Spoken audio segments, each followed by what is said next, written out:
सोनू सोनू हो मोती पिया। की भेल रानी, एते खुश काहे छे? सावन आबि गेले, मन करे छे मैयो के संग बाबा बैद्यनाथ धाम जाए। मैयो चली नहीं पावती, ठार गाड़ी निकालू ने, भोला बाबा के दर्शन करा दियो।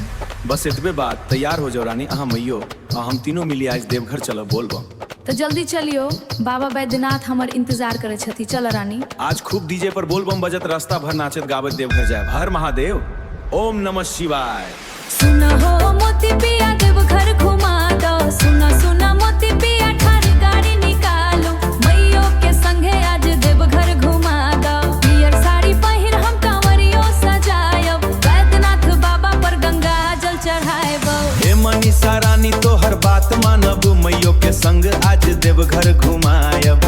भोला बाबा के दर्शन सब मिल करब, घर आंगन सुख शांति के वरदान लेब। बम बम भोले, बम बम भोले, ओम नमः शिवाय, ओम नमः शिवाय। DCM म्यूजिक, दिल की आवाज।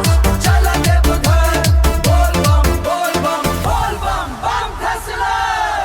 मैयो चले नहीं पावती थी, धीरे धीरे जाए छथि, ठार गाड़ी पर बैठा बाबा धाम घुमाए दियो। सावन के महीना मनवा बहुत ललचाए, एक बैद्यनाथ बाबा के दर्शन। चिंता नहीं करू रानी, सब व्यवस्था करबै। पहिने मैयो के आराम से बैठाए देबै। सुल्तानगंज से गंगा जल भरी लायब, जय जय भोला कहते देवघर पहुँचायब। बम बम भोले, बम बम भोले, ओम नमः शिवाय, ओम नमः शिवाय।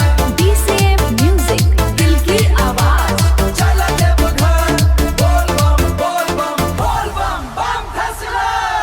रास्ता भर डीजे पर बोल बम बाजत, कांवरिया नाचत मनवा मुस्कात।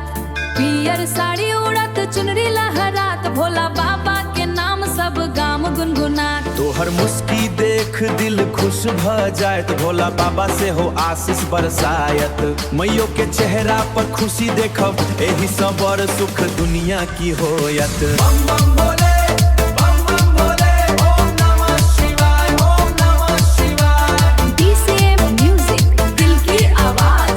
चल देवघर, बोल बम बम फैसला। बाबा समंग परिवार सलामत रहे, मैयो के जीवन खुशहाल रहे। तोहर संग ई यात्रा यादगार बने, हर सामन दे पर केने बने। चल मनीषा जल चढ़ाए, जयकारा लगा दियो। मैयो के संग ई पुण्य कमायब, जीवन भर भोला नाम गुनगुनायब। DCM Music.